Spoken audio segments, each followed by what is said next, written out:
1500 años antes de Cristo, desde lo que hoy es el altiplano boliviano hasta regiones de Perú y Chile, el esplendor del imperio Tihuanacota se extendía fértil a orillas del lago Titicaca.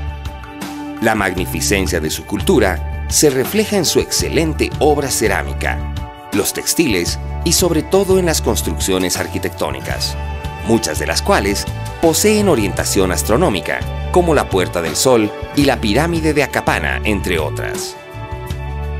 El dinero no existía, pero ya se había forjado un sentido de desarrollo común, con base en el aporte comunitario para el bien del imperio.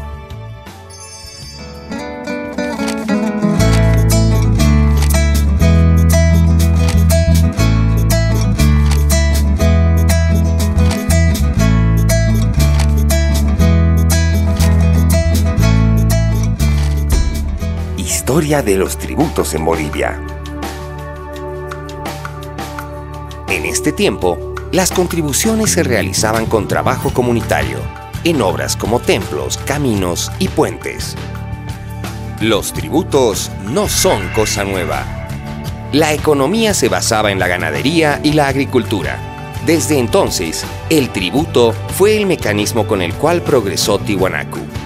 Se pagaba con trabajo, tierras, frutos o especies, y servía para sostener al imperio y financiar las grandes obras que éste planificó. Cientos de años después, cuenta la leyenda que el brillo del oro emergió poderoso a orillas del Titicaca, cuando el dios Sol encargó a Mama Ogllo y Manco Cápac construir un imperio. Los incas tenían una civilización avanzada. El poderío se extendió a lo largo de 2 dinastías, desde el 1100 hasta el 1532, tiempo de la conquista española. La organización política se basaba en la conformación del denominado Tahuantinsuyo, que comprendía la parte colla y costeña de Bolivia, Perú, Ecuador, norte de Argentina y parte de Chile. La estructura económica se caracterizaba por la combinación de 2 principios básicos: reciprocidad y redistribución. No se conocía la moneda, sin embargo, los bienes circulaban por medio del trueque y del tributo. ¡Aquí tienes, Patujucocha! ¡Gracias, Yahuarcantuta! ¡Ese maíz se ve delicioso! ¿Ah? Toma un poco de quinoa, la acabo de cosechar. El tributo estaba basado en la reciprocidad. Se daba directamente mediante la mita y de manera indirecta mediante la minga. La mita era el trabajo obligatorio no remunerado que los hombres de la comunidad de 18 a 50 años, hatunrunas, realizaban para la construcción de las grandes obras del imperio. Era obligatoria, equitativa y se alternaban tareas. La minga era un trabajo en beneficio del lugar donde se habitaba para mejorar las condiciones de éste. Se debía retribuir con trabajo lo que el imperio hacía por la comunidad, con la construcción de canales de riego, edificación de puentes y apertura de caminos. Otra modalidad fue el trabajo a favor de los inválidos, viudas, menores, huérfanos, enfermos y ancianos. Una categoría particular era la de los artesanos, olleros o plateros, que debían pagar con el producto de su trabajo especializado.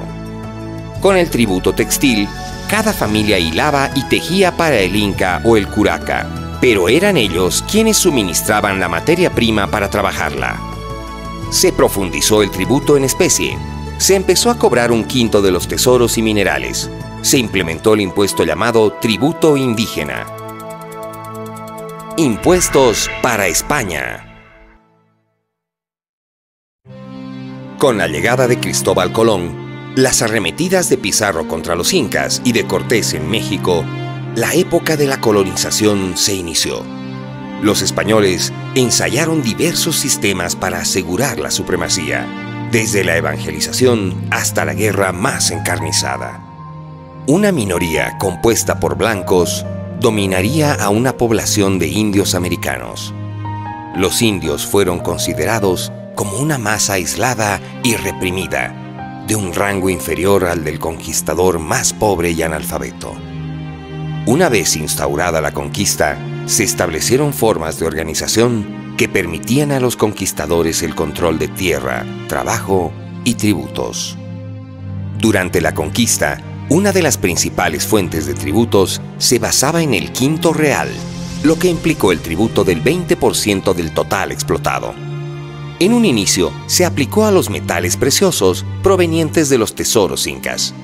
Luego, este impuesto fue aplicado a la explotación mineral.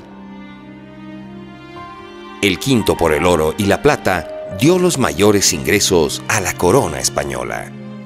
Fueron diversos los impuestos con que las autoridades españolas gravaron a los colonos, quienes a su vez cubrían sus obligaciones con los recursos de la región y la explotación inhumana de los indígenas. El almofarajazgo, impuesto de aduana que pagaban todas las exportaciones e importaciones de las colonias. El tributo, impuesto que los indígenas varones entre los 18 y 50 años estaban obligados a pagar. La alcábala, contribución por la venta de bienes muebles e inmuebles. El diezmo, impuesto eclesiástico, cobrado por las autoridades a los propietarios de tierras para el sostenimiento del culto evangelizador, del cual la corona también tomaba su parte. Entre otros, también se cobraban los impuestos llamados sisa, media anata, armada de barlovento para el ejército y el estanco, impuestos sobre el aguardiente, el tabaco y el papel sellado, que eran monopolios de la corona. Para la explotación de la plata, instituyeron la mita, que fue distorsionada, volviéndose forzada e insalubre, y significó la muerte de miles de indígenas a lo largo de varias generaciones. Estas cargas tributarias originaron levantamientos indígenas como el de Alejo Calatayud y Túpac Katari, quienes se oponían al cobro excesivo de impuestos, a los abusos de la mita y al desconocimiento de otros derechos. La Junta Tuitiva, organizada por la Revolución del 16 de julio de 1809, planteaba también la suspensión de las alcábalas y el envío de dinero por concepto de tributos al Virreinato de la Plata. Así, se dio curso a una nueva era de la historia en Bolivia, y con ella, de los impuestos. Servicio de Impuestos Nacionales. Con el pago de tus impuestos, seguimos creciendo para vivir bien.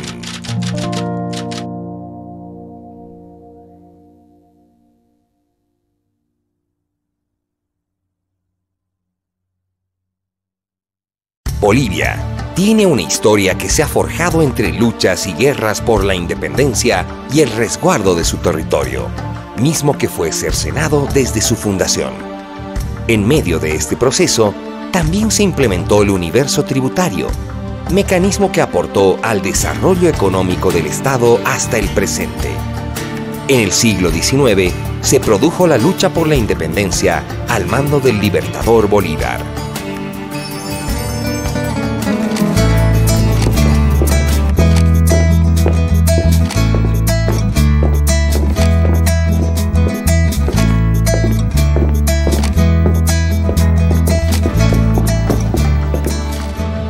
Historia de los tributos en Bolivia. Después de 16 años de lucha, en 1825, Bolivia nace a la vida republicana con un territorio arrasado por la guerra y sumida en una depresión económica causada por el saqueo, el abandono de las tierras y de las minas. El nombre Bolivia es una derivación del apellido paterno del libertador Simón Bolívar. Decisiones como esta se adoptan con la promulgación de la primera Constitución, tiempo en que también se organizan los primeros tributos de la República. Primeros impuestos.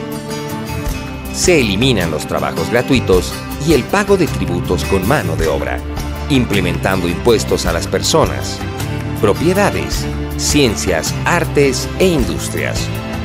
La población se mostró contraria a esta nueva manera de contribuir y dicha propuesta no se concretó. Por ello, se restableció el tributo indígena, que consistía en un pago anual por varón entre los 18 y 60 años, y la alcábala, contribución por la venta de bienes muebles e inmuebles. Además, se crearon impuestos a los extractores de coca, a las rentas y la venta de inmuebles. En 1872 se promulga la Ley de Administración Financial, la cual estructuró la descentralización de las rentas, dividiendo los fondos de la República en nacionales y municipales. Los nacionales eran derechos sobre la exportación de minerales. Muchos recursos también provenían del cobro de impuestos sobre la venta de guano, bórax, materias inorgánicas del litoral y venta de tierras del Estado. Los recursos municipales provenían de un impuesto sobre la inscripción a estudiantes en el sector educativo primario. En 1873 se establece que toda sociedad anónima pagaría al Estado un porcentaje de sus utilidades. Ese impuesto se mantiene hasta el día de hoy con el nombre de Impuesto a las Utilidades de las Empresas. Se eliminan los pagos en trabajo. Nace el impuesto a la goma y el petróleo. Se diversifican los tributos mineros.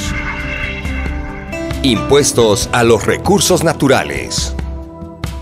Desde la fundación de la República, el interés de países fronterizos hacia el nuestro ha sido evidente.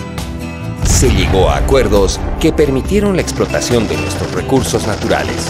Es el caso del salitre por parte de Chile y la goma por parte de Brasil.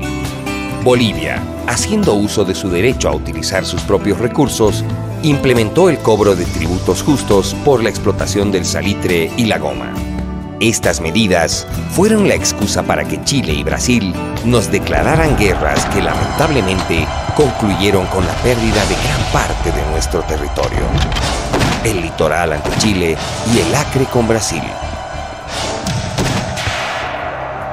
En 1878 se creó el impuesto de 10 centavos por quintal de salitre. Chile argumentó que el Tratado de 1874 prohibía establecer nuevos impuestos a las exportaciones o capital chileno. Bolivia replicó que no se trataban de capitales chilenos, sino ingleses. En febrero de 1878, el gobierno boliviano ordenó el cobro del impuesto y en diciembre se ejecutó. El prefecto del departamento del litoral boliviano, al no poder concretar el cobro, tuvo que embargar e inventariar los bienes de la Compañía de Salitres y Ferrocarril de Antofagasta, a fin de hacer efectivo el cobro adeudado. Este hecho fue utilizado como pretexto por la Cancillería chilena para dar inicio a la Guerra del Pacífico. Para proporcionar ingresos a las arcas del país, activar la economía, generar más caminos y armar un ejército poderoso, en 1883 se creó el impuesto a la goma y en 1886 el impuesto a la plata. A principios de 1899 se fundó el Puerto Alonso sobre el río Acre, estableciendo un puesto de cobranza para recaudar el impuesto por la explotación de goma boliviana. En un mes y medio, este puesto recaudó una millonaria suma de dinero. Esa fue la excusa utilizada por Brasil para iniciar el conflicto bélico por el que perdimos el Acre. Servicio de Impuestos Nacionales. Con el pago de tus impuestos, seguimos creciendo para vivir bien. En los últimos años del siglo XIX y los primeros del siglo XX, el estaño adquirió importancia en el mercado internacional. En nuestro territorio se descubrieron los yacimientos más importantes del mundo. Llegamos a ser el segundo país productor a nivel mundial. Durante el auge del estaño, también se descubre el primer pozo petrolero. Ambas actividades se convirtieron en los pilares de la economía boliviana. Se creó el impuesto al petróleo y se perfeccionó la patente de minas. En 1919, por decreto supremo, se funda la Dirección de la Renta de Alcoholes e Impuestos Internos, que se encargaba de la recaudación de patentes mineras e hidrocarburíferas y de los impuestos sobre las utilidades de tierras baldías, levantamiento de planos mineros, matrícula universitaria y espectáculos públicos, es decir, de los tributos de carácter nacional y departamental. Se contratan misiones extranjeras que sugieren cambios tributarios. Se crea el Banco Central, la Aduana, la Contraloría y YPFB. Primeras instituciones.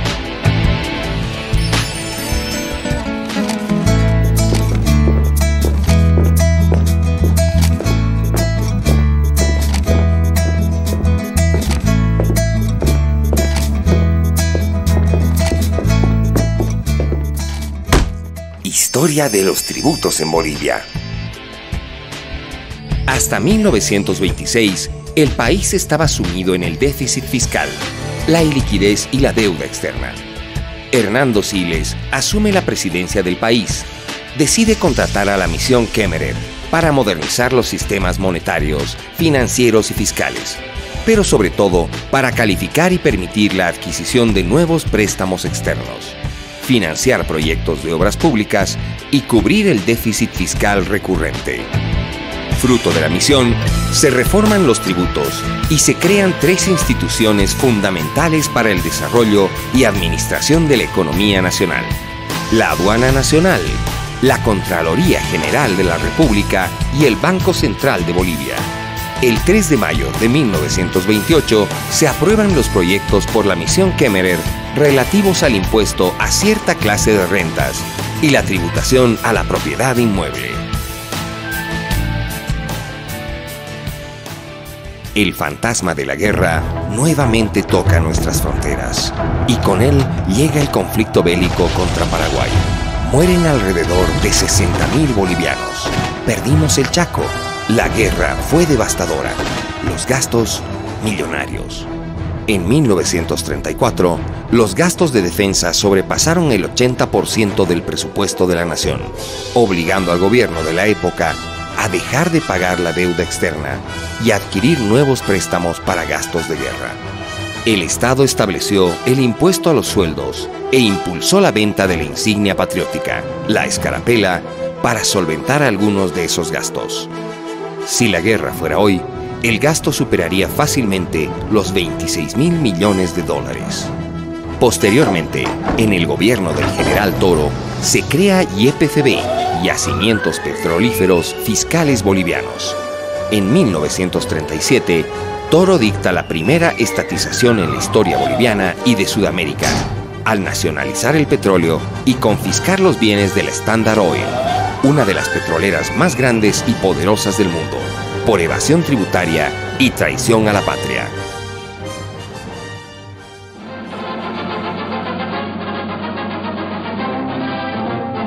En 1942, bajo el gobierno de Enrique Peñaranda, se contrató a la misión Bohan, la cual planteó la diversificación productiva, apoyándose en el desarrollo intensivo del agro, señalando a Santa Cruz como departamento con mayor potencialidad de crecimiento económico. El plan también mencionaba la necesidad de una infraestructura de comunicaciones. Como resultado, se creó la Corporación Boliviana de Fomento, cuyo objetivo fue impulsar el desarrollo agroindustrial del país. Se construyó los ingenios azucareros de Guavirá y otros. Se creó el Banco Agrícola para el desarrollo del sector y en 1943 se inició la construcción de la carretera Cochabamba-Santa Cruz.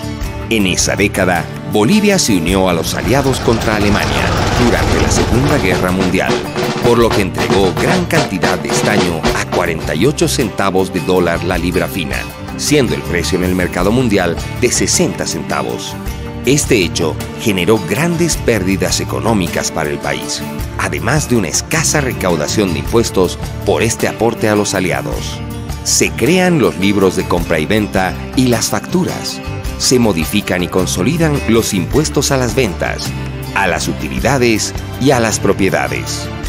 Se sancionaron las primeras multas e infracciones al incumplimiento de obligaciones tributarias. Se aprobó el impuesto adicional sobre alcoholes y aguardientes, impuesto a las rentas, impuesto sobre materias primas, entre otros. El Decreto Supremo 2409 de 1951 creó la Dirección General de la Renta, que estaría a cargo de la recaudación y fiscalización de toda renta e impuesto a nivel nacional. Servicio de Impuestos Nacionales. Con el pago de tus impuestos, seguimos creciendo para vivir bien. Los años 50 fueron el inicio de una serie de cambios estructurales en el país.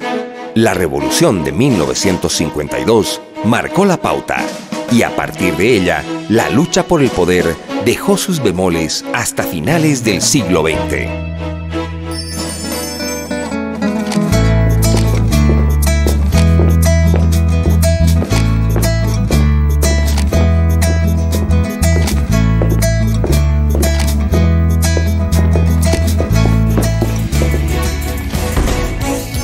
Historia de los tributos en Bolivia.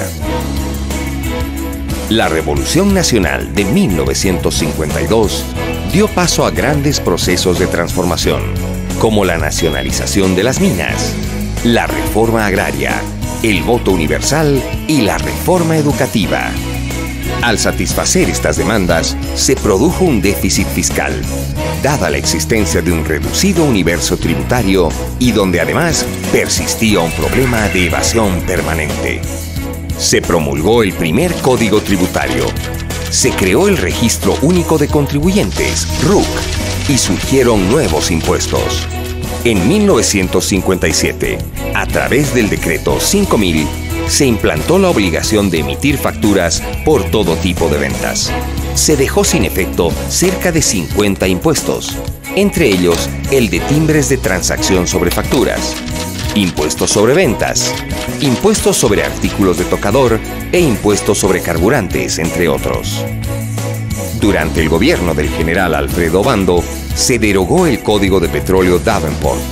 Y en 1969, cuando Marcelo Quiroga Santa Cruz era ministro de Minas y Petróleo, se nacionalizaron los bienes de la Gulf Oil Company, permitiendo la recuperación para el país de 90% de las reservas de gas que de manera ilegal administraba la transnacional. Resultado de esta nacionalización es el ingreso de Bolivia al mercado internacional del gas, exportando el energético a Argentina y facturando más de 4.500 millones de dólares en 20 años, dinero que sostuvo en ese periodo a la economía nacional. En mayo de 1970, mediante decreto supremo, se reestructura la Dirección General de la Renta Interna y de sus dependencias, bajo el denominativo de Servicio Nacional de la Renta Interna, cuya función principal fue aplicar, recaudar, fiscalizar los tributos internos y desarrollar una conciencia tributaria en el país. También se realizaron las gestiones para la promulgación del primer Código Tributario y por primera vez se llevó a cabo en la ciudad de La Paz un curso sobre tributación. Entre 1970 y 1975, los ingresos en la economía boliviana estaban conformados en un 44% por la explotación de gas y minerales. Esa bonanza permitió que el gobierno de facto de Hugo Banzer no se ocupe de fortalecer la base interna de recaudación.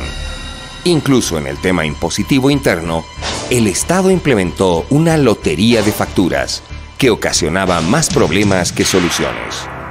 En 1975, el gobierno contrató a la misión encabezada por Richard Musgrave.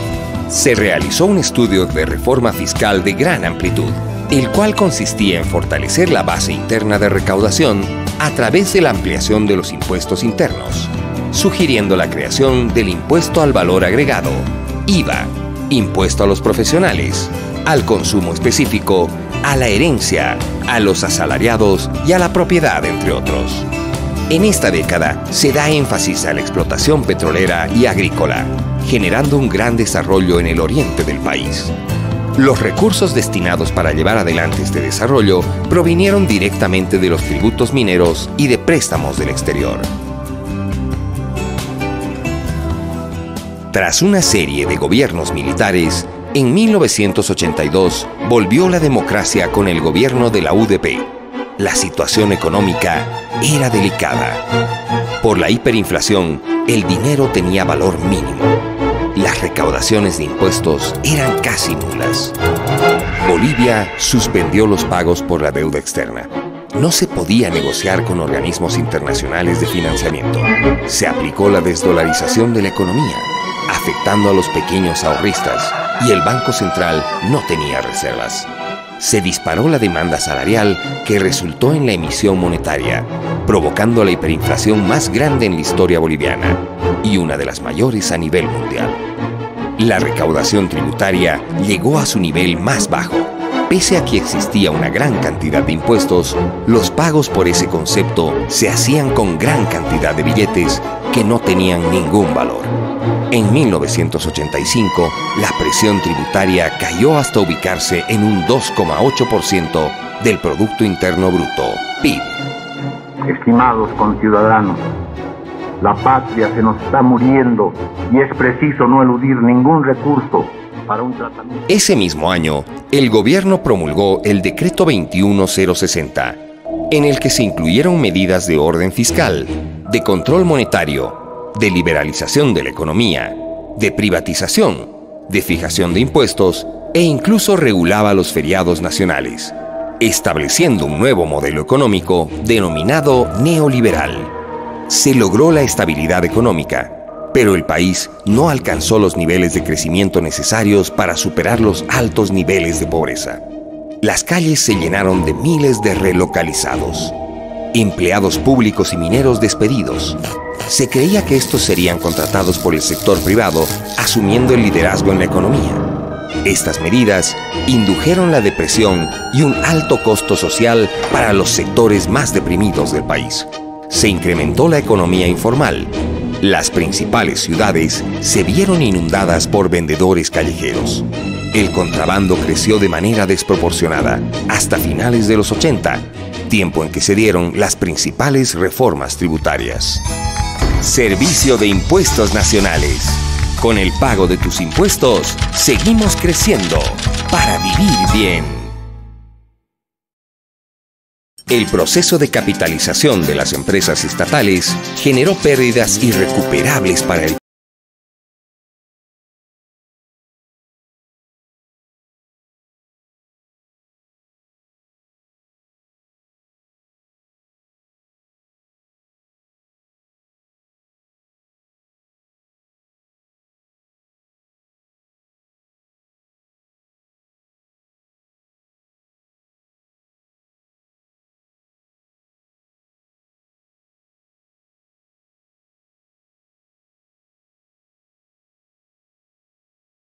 En 1994, el gobierno aprobó la Ley de Capitalización y otras complementarias, como la de hidrocarburos, telecomunicaciones y electricidad, y entre 1995 y 1996 se capitalizaron con recursos transnacionales las 5 empresas estatales más grandes del país, yacimientos petrolíferos fiscales bolivianos, la Empresa Nacional de Telecomunicaciones, la Empresa Nacional de Ferrocarriles, Lloyd Aéreo Boliviano y la Empresa Nacional de Electricidad.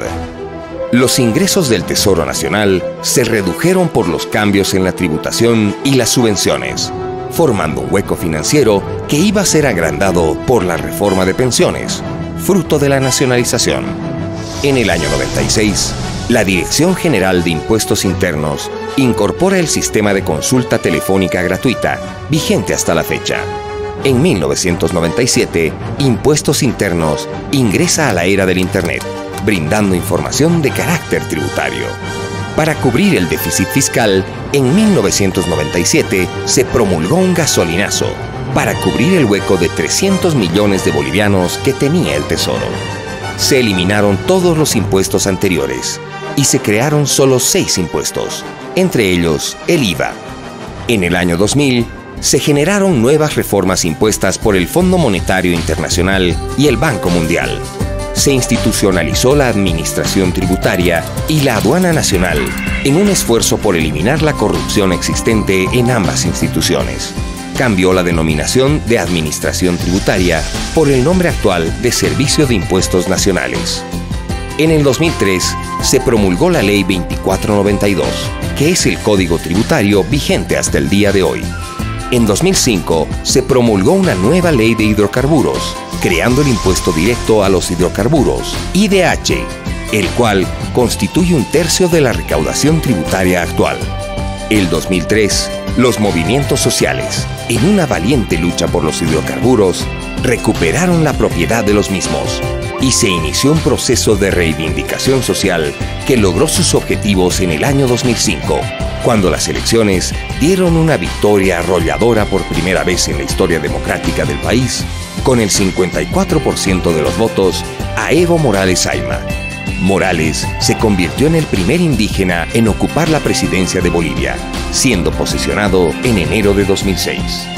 Se creó el Plan Nacional de Desarrollo, que dio paso al proceso de cambio a través de una redistribución justa. Se implementó el IDH y el ITF. Se modernizó la administración tributaria con tecnología de punta. Y el año 2012 se rompieron récords en la recaudación tributaria. El gobierno de Evo Morales destina importantes asignaciones presupuestarias a las universidades estatales, a las autonomías departamentales y municipales.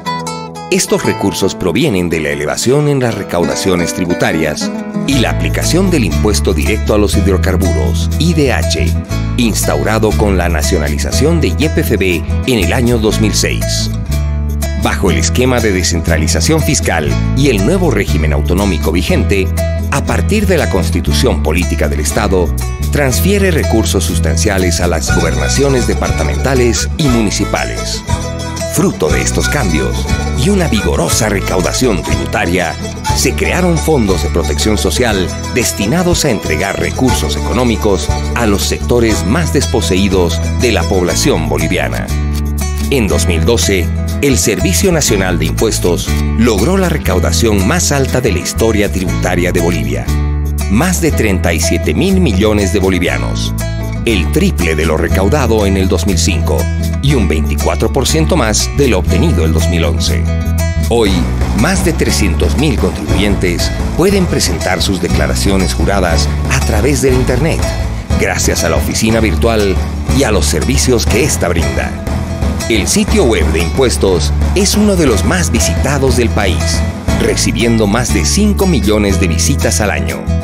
Y junto a Cantuta, Patujú y a mí, Don Fisco, se implementó el programa de cultura tributaria.